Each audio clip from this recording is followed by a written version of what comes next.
Hi, my name's Sandy McDougall, president of Mortgage Vintage. Today I'm excited to share with you a beautiful story about a renovation project in Corona del Mar, California. Our client owned an investment single-family residence valued at $1.8 million, and they wanted to renovate and add square footage to unlock the property's full potential. To support this vision and opportunity, we provided a $700,000 second trust deed loan, which combined with their existing $1.3 million first trust deed, brought their total financing on the project to $2 million. With an after repair value of $3.2 million, this project had incredible upside value potential. We structured the loan as an interest-only loan with a rate of 11% over a 24-month term at a 62.5% loan-to-value on the after repair value, and provided funds control of $850,000. Our real estate investor client had both the flexibility and the financial support needed to bring their renovation project to life. At Mortgage Vintage, we believe in building partnerships, not just providing loans.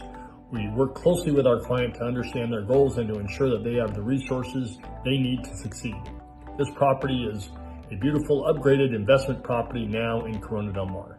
If you have a unique property or project for a business purpose and need a financing partner who understands your unique situation and opportunity, visit our website to learn more about how we can help make your dream a reality.